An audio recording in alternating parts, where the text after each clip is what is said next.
শরীয়তপুরের জাজিরায় আওয়ামী লীগ ও স্বেচ্ছাসেবক লীগ কর্মীদের মধ্যে সংঘর্ষ হয়েছে। শতাধিক হাতবোমা ও ককটেল বিস্ফোরণে আহত হয়েছে অন্তত 16 জন। সংঘর্ষের খবর জানাতে এই মুহূর্তে শরীয়তপুর থেকে যোগ দিচ্ছেন আমাদের সহকর্মী সগীর হোসেন। সগীর, শরীয়তপুরের আওয়ামী লীগের দুই পক্ষের সংঘর্ষে অন্তত 16 জনের আহতের খবর পাওয়া গেছে। এখন তাদের কি অবস্থা আর এলাকার কি পরিস্থিতি বিরাজ করছে?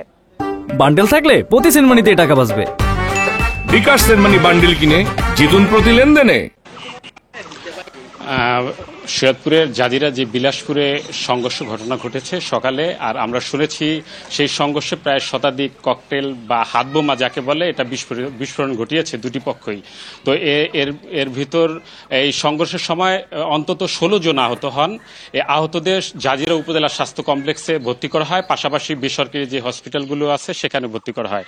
এছাড়া এর মধ্যে মারুফ মাল নামে একজন লোক, তার অবস্থা আশঙ্কাজনক দেখে তাকে ঢাকা মেডিকেল রেফার করা হয়েছে। আমরা এলাকায় ঘুরেছি এবং দেখেছি, আমরা যেটা দেখেছি সেটা হচ্ছে যে আসরুল্লাহ মুন্সি কান্দি গ্রাম আছে বিলাসপুরের, এবং বিলাসপুর গ্রাম আছে। এই দুটি গ্রামে সকাল থেকেই কিন্তু দেখেছি দফায় দফায় একটা সংঘর্ষ ঘটনা ঘটেছে, পাশাপাশি হাতবোমার বিস্ফোরণ ঘটনা ঘটেছে। এটা হচ্ছে ওই বিলাসপুর ইউনিয়নের চেয়ারম্যান কুদ্দুস ব্যাপারী আর হচ্ছে স্থানীয় স্বেচ্ছাসেবক লীগ নেতা জলিল মাতবরের ভিতরে দীর্ঘদিন ধরেই এমন দ্বন্দ্ব চলে আছে।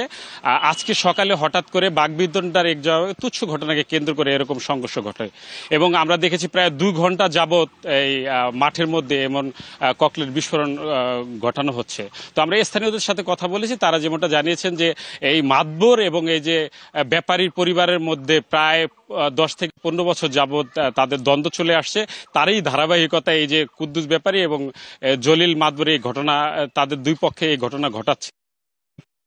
র্যাব এবং সেনাবাহিনী ঘটনাস্থলে এসেছেন এবং পরিস্থিতি এখন থমথম বিরাজ করছে। তবে আমরা দেখেছি এলাকায় পুরুষের সংখ্যা খুবই কম, যারা বাড়িতে বাড়িতে গিয়েছি দেখি নারীরা রয়েছেন। আমরা সকালে আরো দেখেছি যে কয়েকটা বাড়িতে বোমা ফোটানো হয়েছে, পাশাপাশি 2টা মোটরসাইকেল ভাঙা হয়েছিল।